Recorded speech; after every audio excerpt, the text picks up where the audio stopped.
말라기서 3장 7절부터 12절까지 대독하겠습니다. 만군의 여호와가 이르노라. 너희 열조의 날로부터 너희가 나의 규례를 떠나 지키지 아니하였도다. 그런즉 내게로 돌아오라. 그리하면 나도 너희에게로 돌아가리라 하였더니 너희가 이르기를 우리가 어떻게 하여야 돌아가리이까 하도다. 사람이 어찌 하나님의 것을 도적질하겠느냐. 그러나 너희는 나의 것을 도적질하고도 말하기를 우리가 어떻게 주의 것을 도적질하였나이까 하도다. 이는 곧 11조와 헌물이라. 너희 곧 온 나라가 나의 것을 도적질하였으므로 너희가 저주를 받았느니라. 만군의 여호와가 이르노라. 너희의 온전한 11조를 창고에 들여 나의 집에 양식이 있게 하고 그것으로 나를 시험하여 내가 하늘 문을 열고 너희에게 복을 쌓을 곳이 없도록 붙지 아니하나 보라. 만군의 여호와가 이르노라. 내가 너희를 위하여 황충을 금하여 너희 토지 소산을 멸하지 않게 하며 너희 밭에 포도나무의 과실로 기한 전에 떨어지지 않게 하리니 너희 땅이 아름다워심으로 열방이 너희를 복되다 하리라. 만군의 여호와의 말이니라. 아멘. 아멘. 제가 당진에서 한 7년 정도 목회할 때 그들은 농사를 짓고 살면서도 하나님의 말씀이 들려질 때 말귀를 알아들었습니다. 그들이 하나님의 말씀을 들을 때 세상적인 지식이나 세상적인 배움의 학문 속에서 설교를 들은 것이 아니라 자기를 다 내려놓고 설교를 들으니까 하나님의 말씀을 말귀가 무엇인지를 알아듣더라 이 말이에요. 나는 우리 산성중앙교회 성도들이 과연 이 영적인 말씀 속에서 말귀를 알아듣는 사람이 몇 명이나 될까 할 때 참 의심스럽습니다. 100명이면 한 많이 잡아도 20명 알아들을 수 있을까? 100명이면 20명. 뭘 보면 아느냐? 여러분의 모습을 보면은 이게 말귀를 못 알아듣는 것 같아요. 한 100명 중에 20명은 그래도 그냥 그럭저럭 알아듣는데 뭐 한 사람 두 사람 세어보진 않았기 때문에 그런데 과반수 훨씬 이상이 말귀를 못 알아들어요. 제가 당진에 있을 때 1년 800번씩 새벽 예배 합쳐서 1년에 한 800번 정도 설교를 했어요. 당진에 있는 성도들이 1년 800번 정도 설교를 들었습니다. 1년 동안 많이 들었죠. 여기는 그렇게까지 한 500번 듣나? 뭐 거기 당진에 있을 때는 월요일날, 화요일날, 뭐 수요일날, 목요일날, 금요일날, 토요일, 주일 1년 365일 하루에 2번씩 설교를 들었으니까 새벽 1번, 저녁에 1번 1시간, 저녁에 1시간 설교 듣고 기도하 자유스럽게 하고 돌아가고. 그런데 그들이 그런 설교를 들어도 세상적으로는 무식한데 영적인 말귀를 알아들어서 자, 행동은 육신을 가지고 있기 때문에 뭐 살면서 죄를 범할 수는 있죠. 그렇다고 합리화 타당성을 시키진 않습니다만, 그런데 말하면 말귀를 알아들어. 내가 잘못했네요. 말귀를 알아들어. 근데 우리 교회는, 여기 이제 산성중앙교회는 말귀를 못 알아듣는 것 같아. 다 참 답답해요. 좀 말귀 좀 알아들었으면 좋겠는데 또 이 말조차도 또 못 알아듣는 사람이 있어. 이 말조차도 참 말귀를 좀 알아들었으면 진짜 좋겠어요. 말귀를 좀 진짜 말귀 좀 알아들었어. 그래서 막 어떤 때는 말귀를 못 알아들으면 막 혼자 막 답답. 아우 미치겠네.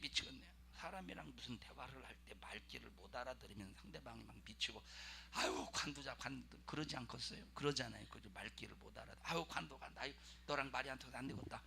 그러지 않겠습니까? 꼭 말귀를 알아듣고 하나님의 말씀이 여러분의 삶 속에서 일하시기를 주님의 이름으로 축원합니다. 히브리서 7장 1절에 이 멜기세덱은 살렘 왕이다. 멜기세덱이 누구냐? 찾지 마세요. 자, 멜기세덱이 누구냐? 아브라함으로부터 11조를 받은 사람인데 뭘 받았어요? 11조를 받았다. 그래서 요 멜기세덱이 누구냐? 살렘 왕이다. 살렘 왕을 번역하면 평강의 왕이다. 그럼 살렘 왕이신 멜기세덱이 아브라함으로부터 11조를 받았다. 이 멜기세덱은 장차 마리아의 뱃속에 육신을 입고 오실 예수 그리스도를 말한다고 여러분에게 설명했습니다. 그러니까 평강의 왕이신 멜기세덱이 아브라함으로부터 11조를 받았기 때문에 11조가 뭐냐? 약속이요. 뭐냐? 거래라 이 말이에요. 평강의 왕이신 멜기세덱의 11조를 멜기세덱의 아브라함으로부터 받았기 때문에 자, 뭐가 임하도록 약속하는 거예요? 평강이 임하도록 하는 약속의 거래입니다. 11조를 드렸으니 반드시 멜기세덱은 아브라함에게 평강이 이루어지게 해야 됩니다. 할렐루야. 지난 시간까지 한 거 복습하는 거예요. 그리고 요 멜기세덱이 누구냐? 지극히 높으신 하나님의 제사장이다. 그래서 11조가 뭐냐면 아브라함이 멜기세덱에게 11조를 드리면서 멜기세덱 당신이 누구냐? 장차 마리아를 통해서 육신을 입고 뱃속에 잉태되어 육신을 입고 이 땅에 오셔서 어떤 사역을, 어떤 사명을, 어떤 일을 감당하실 분이시냐? 제사장의 일. 바로 제사장이 하는 일이 뭐냐? 인간의 죄를 담당하는 일을 했다 이 말이에요. 지극히 높으신 하나님의 제사장이신 멜기세덱 당신은 앞으로 장차 육신을 입고 이 땅에 오셔서 인류의 모든 죄를 담당하고 십자가의 피 흘려 죽으실 하나님의 지극히 높으신 제사장입니다. 꼭 죽으셔야 됩니다. 꼭 믿음의 후손들을 위해서 죽으셔야 됩니다 하고 죽음을 요구하는 것이 11조였다 이 말. 그래서 하나님 이 멜기세덱은 11조를 받고 이 11조를 받고 그 약속의 거래 속에서 육신을 입고 예수님 이 땅에 오셨던 겁니다. 11조가 얼마나 중요하냐? 11조는 약속의 거래인 거예요. 할렐루야. 그 다음에 저 멜기세덱이 누구냐? 아브라함에게 복을 빈 자다 이렇게 말했어요. 뭐를 빌었어요? 아브라함에게 복을 빈 사람이다. 참 복을 빈 자다. 아브라함에게 복을. 무슨 복을 빌었습니까? 야, 너 하늘의 별수와 같이 땅의 모래알과 같이 네 후손이 번성할 거야. 그리고 또 무슨 복을 빌었습니까? 기한이 이를 때 정령대가 너에게 다시 돌아오리니 네 안에 사라에게 무엇이 있으리라? 아들이 있으리라. 요 아들은 겉으로 볼 때는 이삭이요, 영적인 믿음의 역사로 볼 때는 육신을 입고 오실 예수 그리스도시다 이 말이에요. 다시 돌아왔다는 것은 하나님의 지극히 높으신 그 제사장으로서의 육신을 입고 오셔서 피 흘려 죽음으로 죄를 담당하기 위해서 다시 돌아왔음을 말해주고 있는 거예요. 기한이 이를 때 정령대가 너에게 다시 돌아오리니 네 안에 사라에게 아들이 있으리라. 복을 빌었다 이 말이에요. 하나님께서 아브라함에게 아브라함아 네 사랑하는 아들 독자 이삭을 모리아산에 갖다 바쳐라. 자, 갖다 바치는 일에 순종합니다. 순종하는데 단 한마디로도 거역하지 않고 온전히 순종합니다. 모리아산으로 데리고 올라가서 장작더미를 쌓고 이삭을 결박하고 그 위에다 놓은 다음에 칼로 내리치려는 순간에 아브라함아 아브라함아 연거푸 2번 부르셔요. 아브라함아 아브라함아. 얼마나 다급하셨든지 너 칼을 멈추어라. 너 사랑하는 독자 이삭을 아끼지 아니하고 내게 주었은즉 나도 내 사랑하는 독자를 너에게 아끼지 아니하고 줄게 하면서 여호와 이레 하나님께서 여호와 이레 하나님께서 준비하셨다. 뭘 준비하셨느냐? 예수 그리스도를 준비하셨다 이 말이에요. 예수 그리스도를 준비해서 바로 하나님의 지극히 높으신 제사장으로서 인류의 죄를 담당하실 것을 이루시는 거예요. 이루시겠다고 약속하시는 거예요. 뭘 받아서 거래가 이루어진 겁니까? 11조를 받으시고 이런 약속의 거래가 이루어지는 거예요. 11조는 하나님과 나와 관계 속에서 약속의 거래가 이루어지는 것이기 때문에 11조를 드린 사람이 하나님 말씀 안에 거할 때는 하나님은 반드시 이 약속을 시행하셔야 돼요. 11조 안 하는 사람은 아무리 전도 열심히 하고 기도 대단히 열심히 하고 11조 안 하는 사람이 교회에서 대단히 충성할지라도 이 약속의 거래가 없잖아요. 하나님께서 그 사람을 말씀에 순종해도 하나님이 그 사람을 축복할 약속을 이행할 책임이 없는 거예요.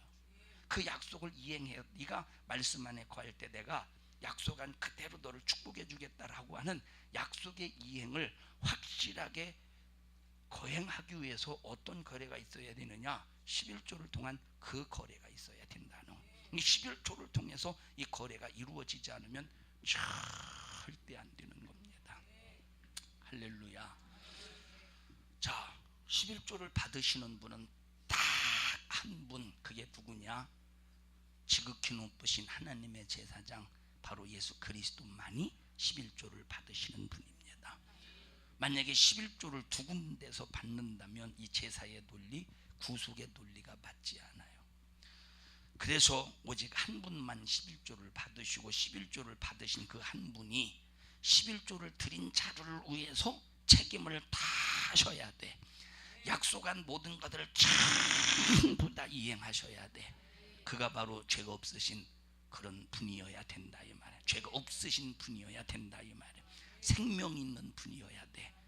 자, 우리가 죄가 있기 때문에 죄를 대신해서 죽음의 제사를 드리려면 전혀 죄가 없는 분이어야 되고, 우리는 생명을 상실당한 사람이기 때문에 생명을 상실당한 인간을 살리기 위해서는 생명이 있는 자가 되어야 되고, 그렇게 생명이 있는 자가 11조를 받아야 지극히 높으신 하나님의 제사장으로서 인류의 죄를 담당하고 하나님과 약속의 거래가, 하나님과 우리가 한 약속의 거래가 이루어지지 않겠습니까? 우리는 시작한 날도 없고, 우리는 시작한 날도 있고 끝나는 날도 있는데, 너는 시작한 날이 언제냐? 네가 그걸 어떻게 알아? 92년 8월 22일, 그건 네가 이 세상에 응애하고 이 세상에 빛을 본 날이지. 엄마 뱃속에 언제 생긴지 모르잖아. 그렇지. 자, 엄마 뱃속에서 언제 생긴지는 모르잖아요. 우리는 시작한 날이 있어 언젠지는 모르지만, 그죠? 시작한 날이 있고 끝나는 날이 있는데, 나와 여러분들이 시작하는 날과 끝나는 날이 없도록 살기 위해서는 끝이 없는 자가 와야 영원히 우리는 죽음이라고 하는 끝이 없이 영원히 살 수 있는 겁니다. 그게 누구냐면 예수 그리스도시라는 거예요. 지금 히브리서는 이렇게 너무나도 은혜스럽게 말하고 있는데, 여러분은 생명의 차원에서 복음을 받아들이기를 바랍니다. 자, 11조 안 하면 도둑놈이다. 이건 생명의 차원에서 우리가, 이거는 생명이 아닙니다. 11조 안 하면 도둑놈이다. 이거는 단순한 얘기예요. 11조를 안 하면 도둑놈이라고 할 때는 거기는 엄청난 내용이 들어있어요. 그 내용이 도대체 뭐냐? 성경엔 모든 예물로부터 전체가 다 예수님에게 딱 묶여져요. 11조도 예수님에게 묶여있고, 감사예물도 예수님에게 묶여있고, 또 주정헌금도 예수님에게 묶여있고, 또 건축헌금도 예수님께 묶여있고, 감동되어서 정한 예물도 예수님께. 그래서 모든 예물, 충성, 기도, 모든 것들이 전부 예수님과 연관되어져 있습니다. 그 예수님 안에 다 들어있어요. 왜냐? 하나님으로부터 나왔으니까 예수께로 다시 돌아가야 된다 이 말. 우리는 하나님으로부터 왔어요. 우리는 예수로, 자, 성부 하나님으로부터 왔어요. 자, 하나님의 말씀이 우리를 만드셨잖아요. 피조물로 만드셨죠. 하나님의 말씀이. 그래서 우리는 성부 하나님으로부터 왔어요.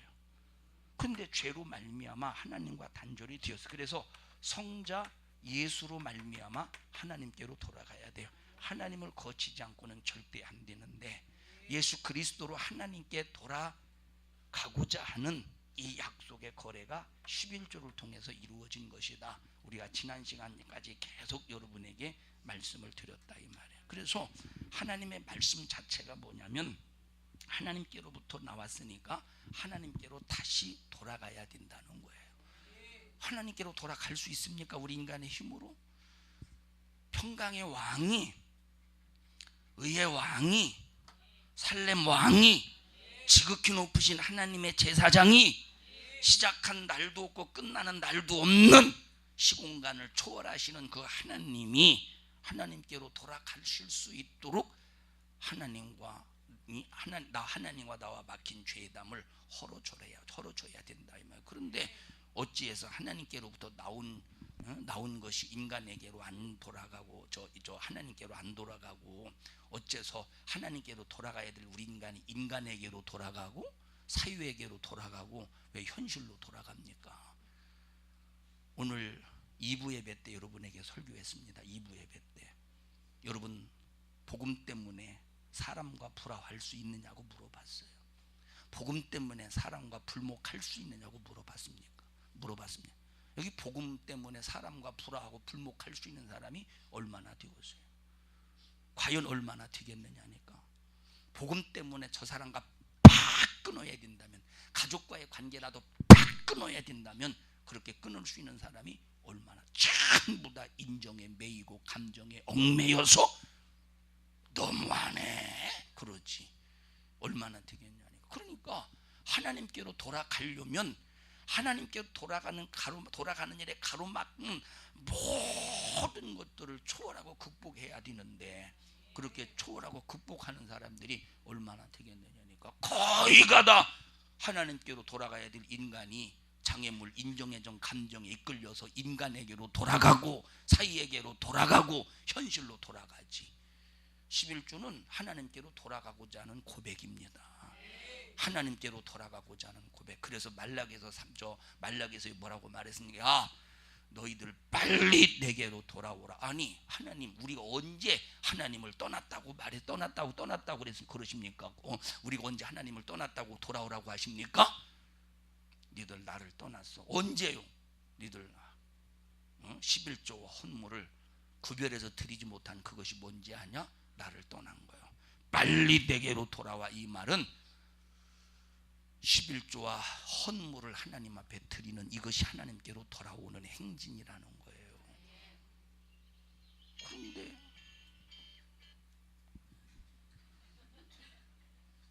웃어 이놈아? 참 딸 잘났네요.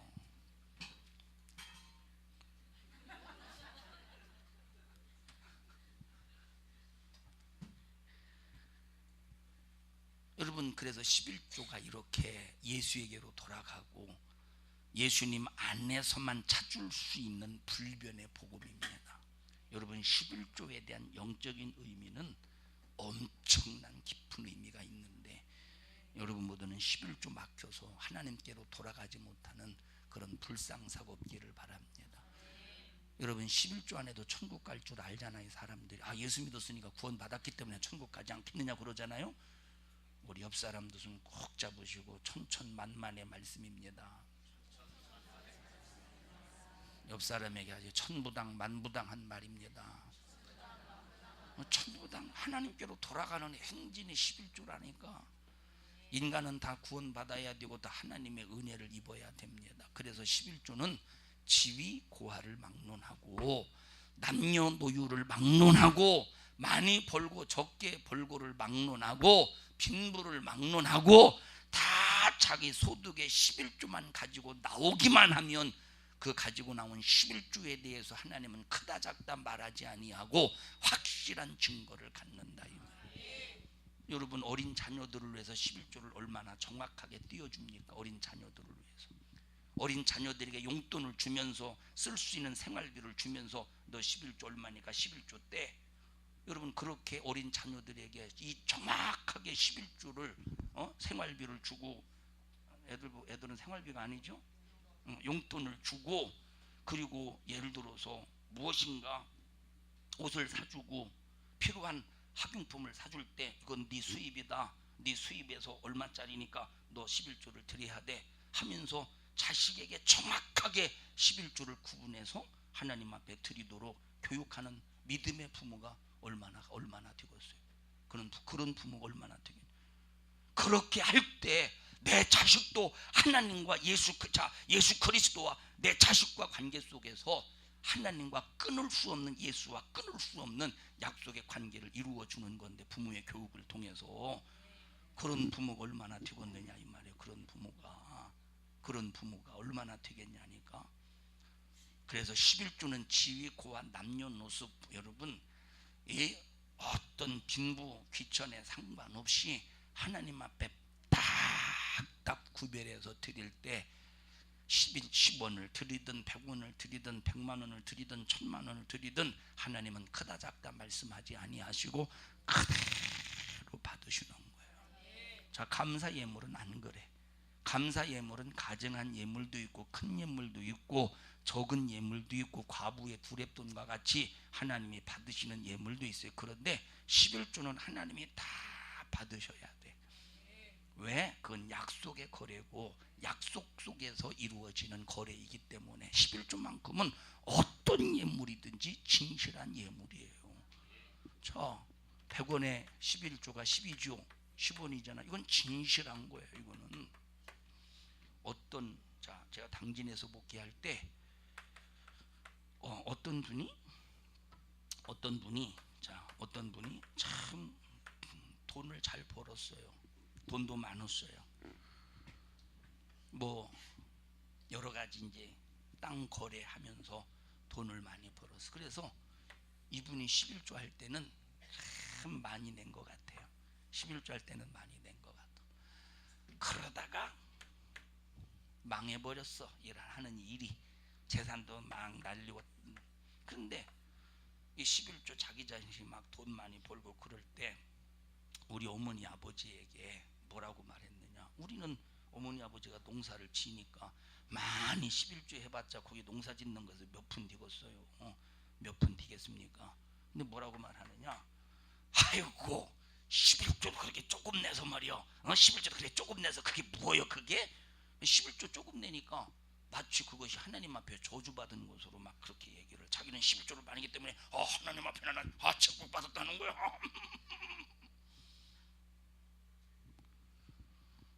자 보셔요. 그런데 정직한 11조는 많이 내고 작게 내고가 그걸 가지고 받으시나 안 받으시나 그게 아니라니까. 여러분 100원에 10원을 드리든 1000원에 100원을 드리든 100만 원에 10만 원을 드리든 하나님 앞에 드려지는 11조는 정직한 거예요. 정직한 거. 누구든지 다 정직하게만 드리면 하나님이 받으신다 이 말이에요. 민수기 한번 읽어보십시다. 18장 19절 21절.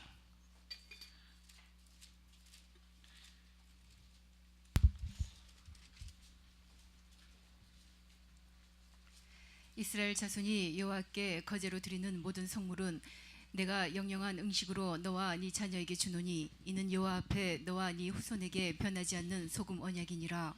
여호와께서 또 아론에게 이르시되 너는 이스라엘 자손의 땅에 기업도 없겠고 그들 중에 아무 분깃도 없을 것이나 나는 이스라엘 자손 중에 네 분깃이요 네 기업이니라.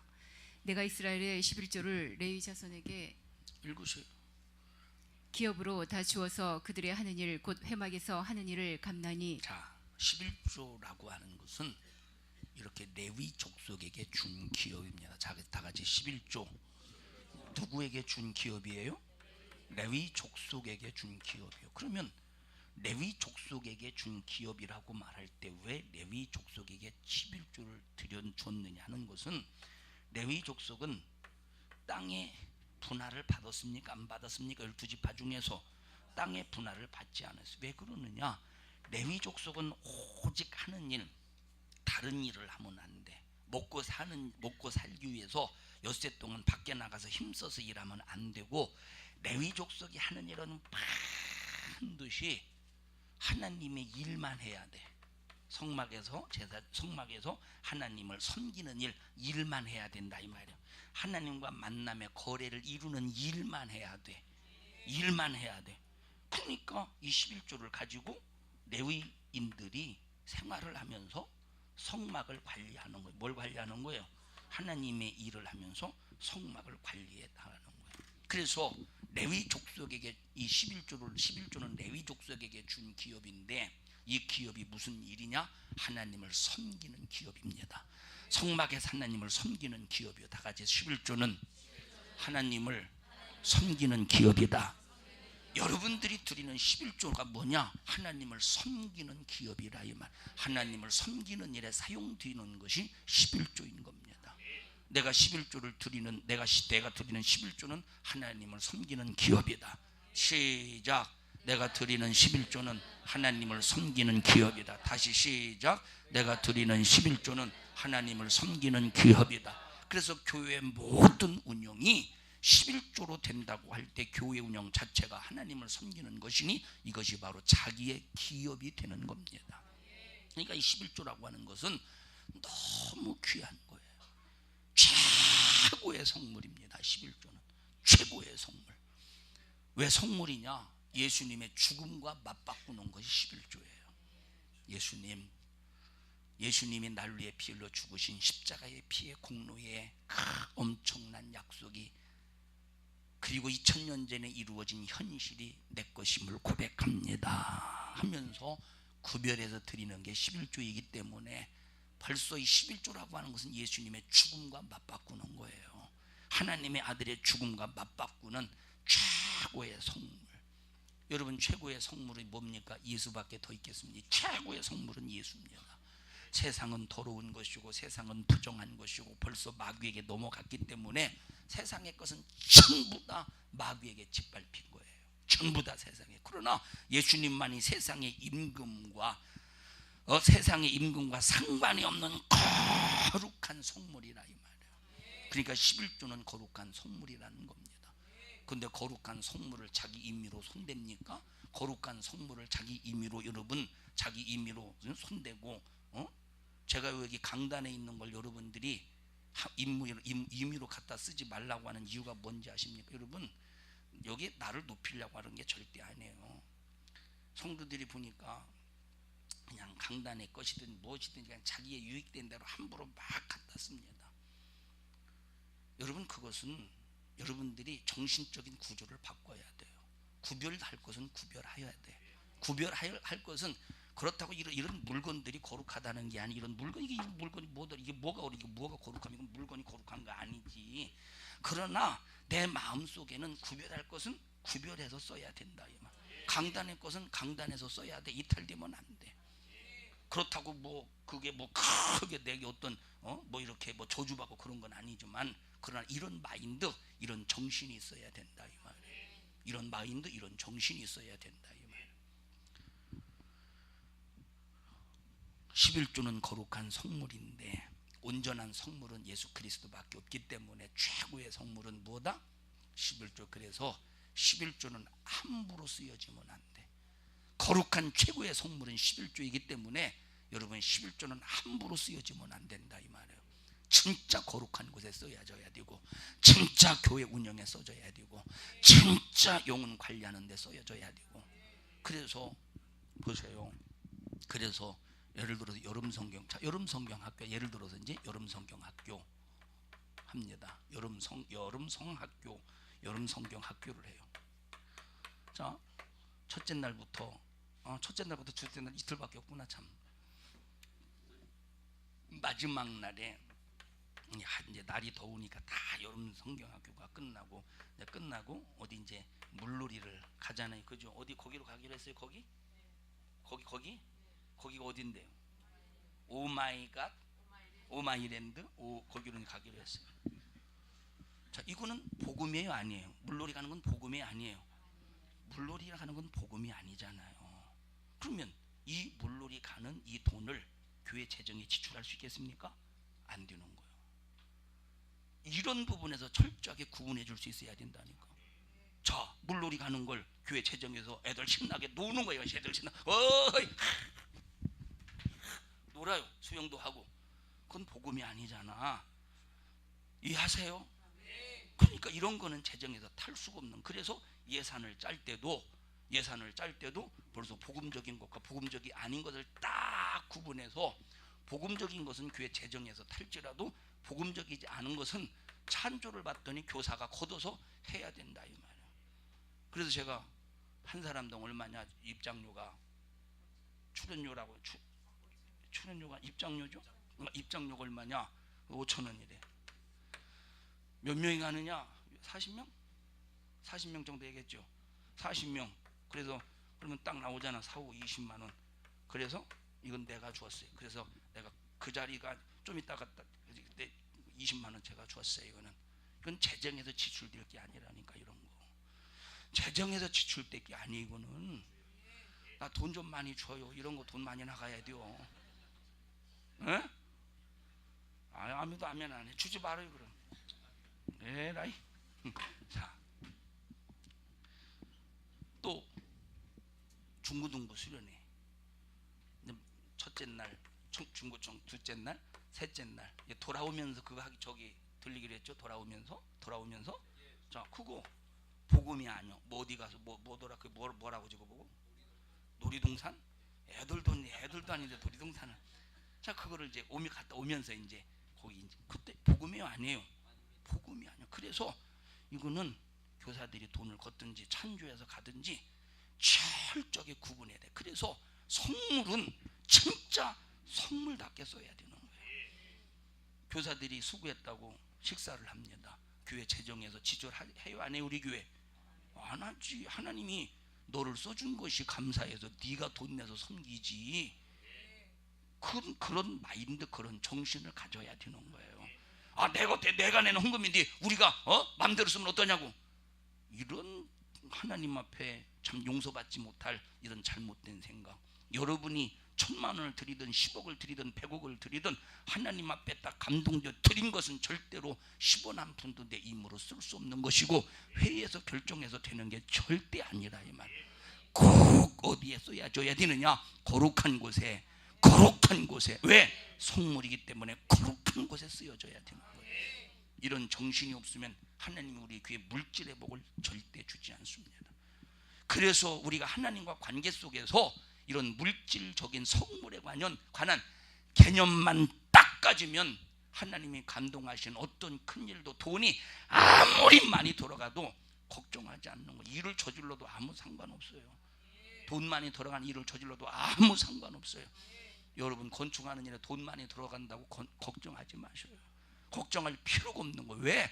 하나님께 구별된 성물만 잘 관리하면 하나님의 일을 위해서 필요한 곳에 아무리만, 그렇다고 아무데나 쓰면 안 된다고.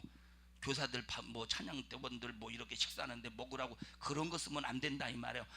꼭 필요한 곳에 성물만 온전히 하나님의 기쁘신 뜻대로 써보십시오. 하나님이 전부 다 채워주게 되어 있는 거예요. 걱정할 필요가 없다니까. 그런데 막 큰일 날까봐 걱정해 될 때 보면 하나님이 너 때문에 일 못하시겠다. 하나님이 당신 때문에, 하나님께서 우리 교회 물질에 축복을 주고 싶어도 당신의 걱정 때문에 하나님이 물질에 축복을 주지 못하겠다 할 때 하나님의 일을 가로막는다고 할 때 얼마나 이것이 가슴 아픈 일이겠습니까? 이게 바로 영적인 논리라고 그러는 거. 이것을 할렐루야. 말라기 3장 8절에 11조를 하지 않으면 도둑놈이다 라고 말한 이유가 뭡니까? 11조를 안 내는 자가 왜 도둑놈이냐 이 말이에요. 하나님의 은혜를 값없이 받으려고 하기 때문에 도둑놈이야. 하나님의 은혜를 값없이. 하나님은 우리에게 예수의 십자가의 피의 공로를 값없이 주셨어요. 와서 사목대 목마른 자도 와서 또 줄인 자도 와서 다 내게서 양식을 사서 먹고 마셔라. 그런데 돈 없이 값없이 와서 사라는 거예요. 거저 주겠다는 거예요.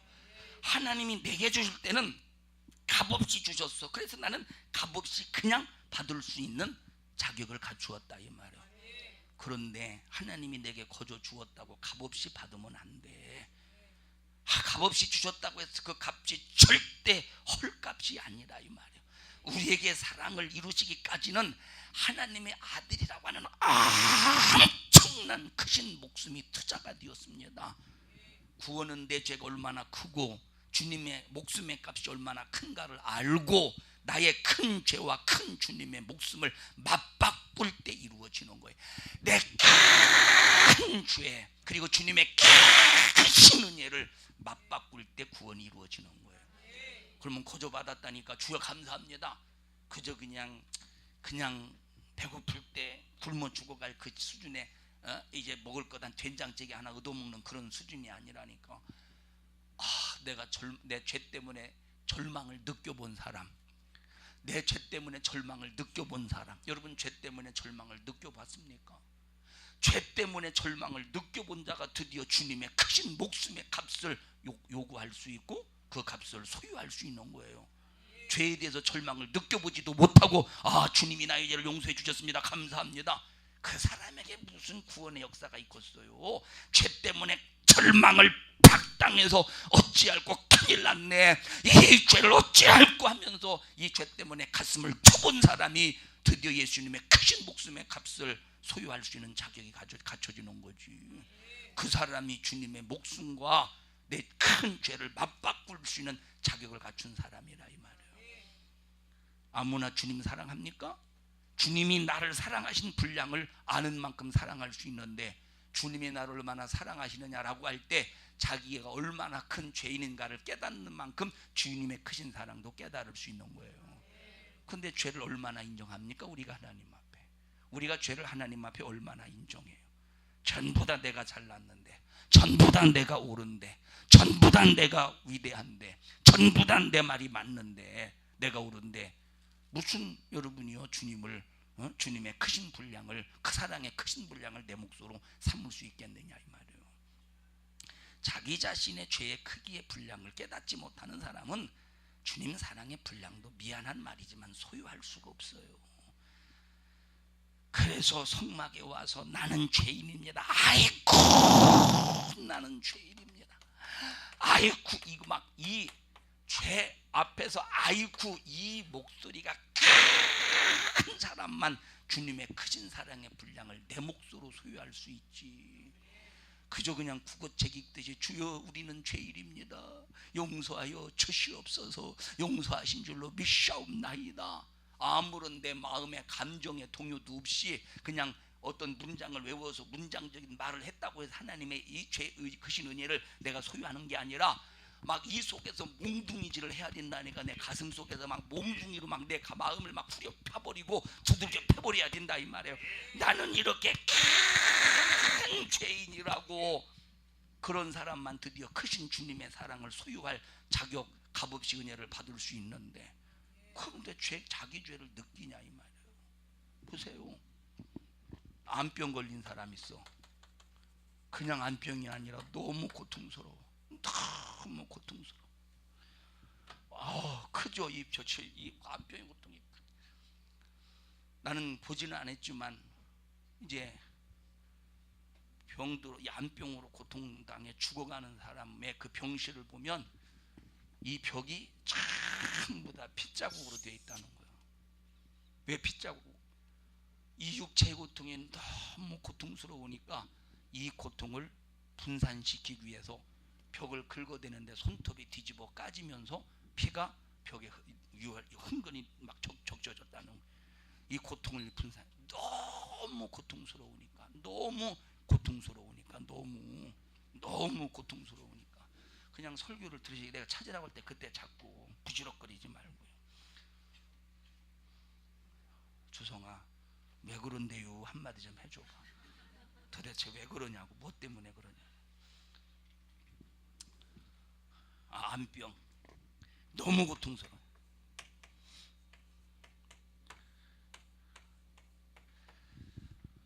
그런데 요즘 감기 힘들죠. 요즘 감기 힘들어요. 감기에 든 사람이 막 식구들 막 두통 막 온몸이 막 두들겨 맞은 것처럼 어떤 괴로움, 그런 괴로움이 있을 때 보세요. 암병 걸린 사람이 감기 몸살에 의해서 두루 누워 있는 사람 보고 야 이 녀석아 참 하면서 감기 몸살 때문에 앞으로 뒹굴고 있는 사람 볼 겨를이 있어요 없어요? 간섭할 겨를이 있어 없어? 없어요. 지금 나 힘들어. 지금 나 견디기도 바쁜데 그래서 하나님과 나와 신령한 약속의 거래 주고받는 이 관계를 누가 진짜 소유할 수 있느냐? 그냥 지식적으로 주여 용서해 주세요 그게 아니라니까. 내 속에 큰 이 죄 때문에 고통을 느낄 수 있어야 돼요. 이 고통을 느낄 수 있어야 돼요. 내 속에 있는 이 죄 때문에, 이 큰 죄 때문에 막 하나님 앞에 견딜 수 없는 이 고통을 느끼는 사람이 드디어 다른 사람 볼 겨를 없다니까. 다른 사람 비판할 겨를 없다니까. 다른 사람 정지할 겨를이 없다니까. 다른 사람 가타부타할 겨를이 없다니까. 지금 내가 이 죄 때문에 내가 죽게 됐는데 누굴 보게 생겼어 지금. 내가 이 내 죄 때문에 고통스러워서 견딜 수 없는데 지금 누굴 보고 누굴 판단하게 생겼냐. 그래서 여러분, 비판하고 판단한 사람은 미안한 말이지만 자기 속에 큰 죄를 못 보기 때문에 예수의 크신 십자가의 사랑을 소유할 수 없는 사람이, 소유하지도 못한 사람이고. 여러분, 이거 이론이 아닙니다. 실제입니다. 사실이에요. 사실이고 실제라니까. 그럼 이런 영적인 논리 속에, 사실의 영적인 논리 속에서 여러분 자신이 과연 구원의 생명의 축복이 진짜 값없이 내게 이루어졌는가를 한번 여러분 자신을 한번 따져 물어보십시오. 이런 죄 앞에 막 내 마음을 몽둥이질 하듯이, 이런 죄 때문에 내 가슴을 막 사정없이 두들겨 패듯이, 아이고 괴로워서 견딜 수 없어서 나는 주님의 십자가의 공로만 필요합니다. 나를 용서해 주세요. 주님의 크신 사랑, 주신 주님의 크신 은혜가 나의 큰 죄를 용서해 주세요. 이런 경험을 가진 사람은 남 볼 겨를이 없다니까. 남 볼 겨를이 없다 이 말이에요.